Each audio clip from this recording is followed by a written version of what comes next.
Hace algún tiempo atrás, yo subí a este canal un video titulado como Artes Marciales y la Energía Chi o Ki.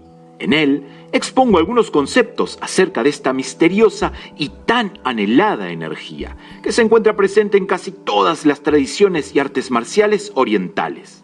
En ese video muestro imágenes reales y hago referencia a una técnica milenaria conocida como la camisa de hierro, en la que un individuo con un buen manejo a voluntad de sus energías internas chi logra crear una coraza de energía sobre su cuerpo, formando así una especie de camisa impenetrable para los golpes.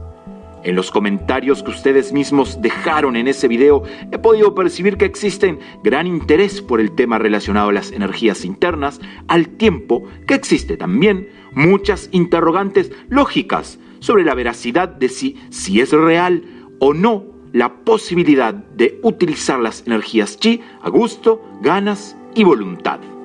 El hecho de que el 98% de las demostraciones existentes en Internet sean falsificaciones conscientes, preparadas con el objetivo de engañar y lucrar con personas por demás de crédulas, no quita de que la realidad pueda llegar a ser muy similar a la ficción, pero que no se muestre fácilmente a los ojos del público. Quiero compartir con ustedes un pequeño video documental que me lo envió uno de los suscriptores de este canal, Caduces X, a la caja de comentarios, y que realmente me pareció súper interesante y no he dejado de mirarlo desde que llegó. Los invito ahora, sin más preámbulos, para que analicemos juntos este video. I first met him in the early 80s in a Chinatown of urban Java. He didn't want his real name or address revealed, so we called him DJ for Dynamo Jack. He was only a healer, he said, but he did direct a powerful energy generated from his own body into his patients.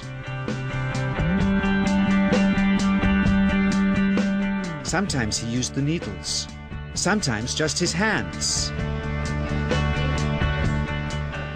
He called the energy Qi, and it was so strong that he usually needed a grounder to hold his patients' feet. For years we followed him around Java on his healing rounds, pleading to be allowed to film him, but he always refused, saying his powers resulted from a type of meditation with an ancient tradition of secrecy. It was only when my brother Lorne was suffering from a serious eye infection that he finally allowed us to film him in 1987. It was nothing like any acupuncture I'd ever had. I was getting really powerful electric shocks and couldn't control my movements at all. Yin yang, positive and negative, you know. And my positive from here and my negative from here. And we meet together, this can get like electricity. And is this because you're special? You have a special sort of No, it's for meditation every day. It's meditation that does it. Meditation every day. Like you can touch me, like this. It's nothing, okay? It's my burn. Just like this.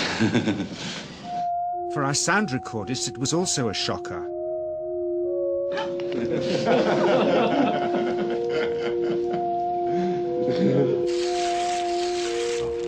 He then took our newspaper outside and showed us how Qi can also be used to set things on fire.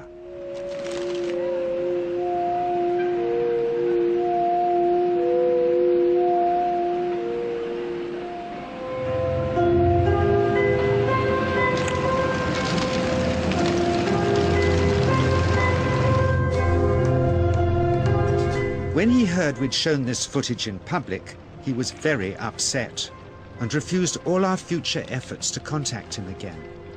As the years passed, we sadly resigned ourselves to never seeing him again.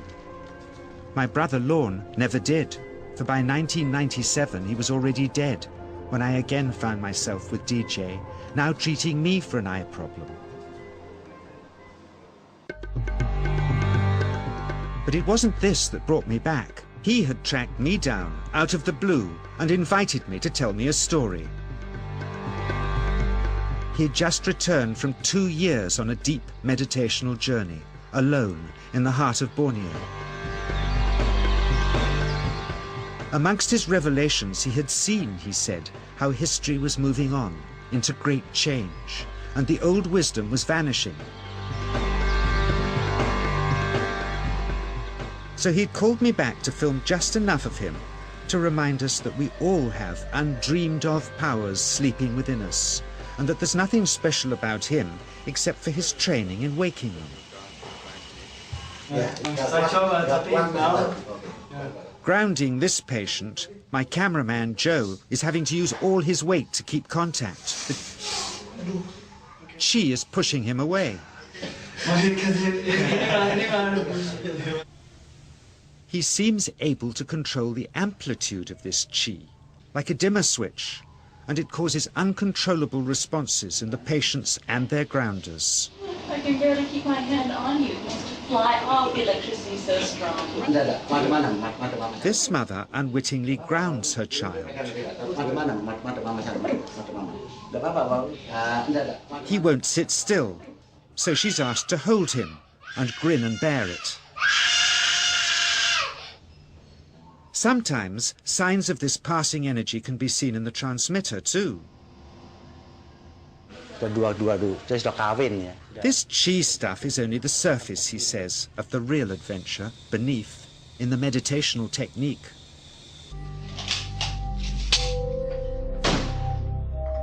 Projecting chi from the palm of the hand can also be used to resist rifle pellets, he says.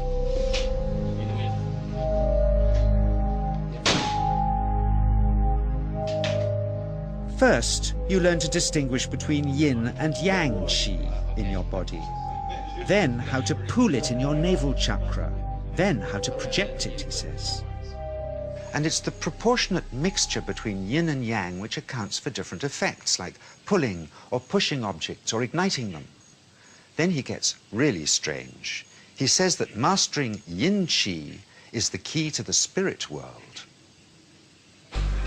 There's a long tradition of Indonesian krisis being possessed by spirits. So people bring him their krisis to see if they're duds. Here, he says, he doesn't manipulate matter by projecting mixtures of yin and yang chi. He merely creates a field of yin energy in which, he says, if there's a spirit, it can manifest itself.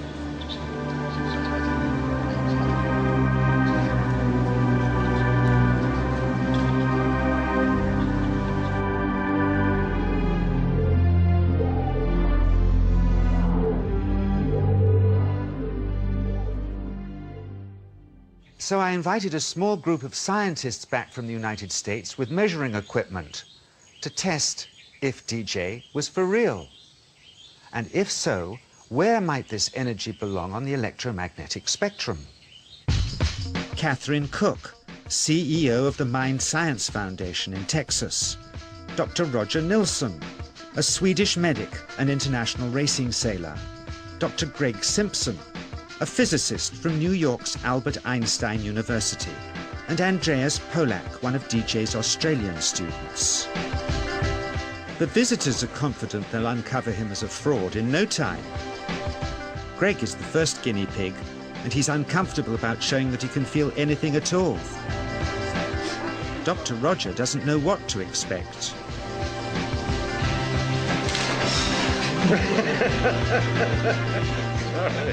Out comes the metal detector, like the things they use in airports, to see if he has any concealed metal in his body.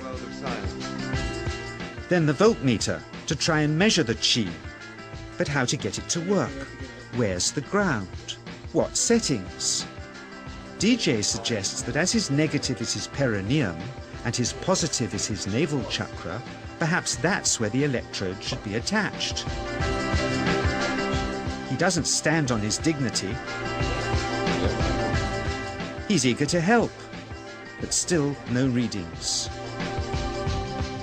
They're getting shocks off his arm, and now they're on the right settings, but the needle still isn't moving. DJ says it isn't electricity, it's chi. It's 1, 2, up, I feel it in my whole body. I feel it at 3, 0.3, I feel it in my legs. Shit, But suspecting there's some tricky setup on his premises they can't find, they insist we all go to a randomly chosen hotel room several miles away to see if he can light a light bulb with his fingers. It doesn't ground on the wall. So Greg holds and grounds one wire, while DJ pumps chi through the other. The bulbs are LEDs, light-emitting diodes, which ignite in different colors according to the intensity of current. Yes. On, off, on. Brilliant. Oh, you're blinking. Things were going well. DJ was enjoying it too, until he invited us all out to lunch at his local, where he tried to push a chopstick through the table. He couldn't get it through the formica surface, so he came up through an inch of wood from underneath.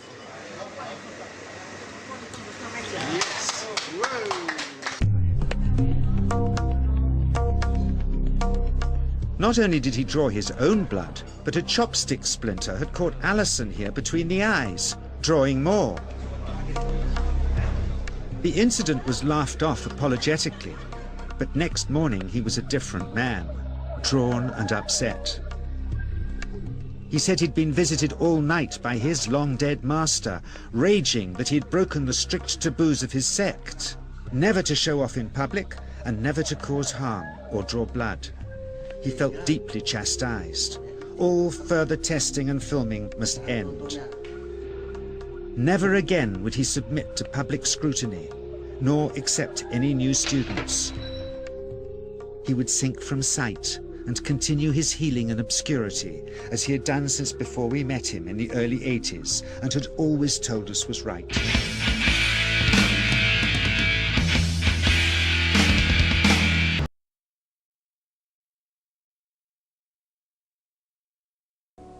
Si el video te ha resultado de interés, me ayudarías mucho dándole un me gusta, pero sobre todo te pido tu ayuda para difundir y compartir estos videos con la mayor cantidad de gente que te sea posible, para que las artes marciales y sus fundadores puedan obtener cada vez más adeptos y seguidores a lo largo y ancho de nuestro mundo. Date una vuelta por el canal y podrás encontrar más de 100 videos relacionados a estilos y maestros de las artes marciales. No olvides suscribirte al canal para recibir mis próximas notificaciones de video. Sígueme en Facebook y en Twitter para que podamos estar en contacto. Con ustedes se despide el Faraón y les deseo muy feliz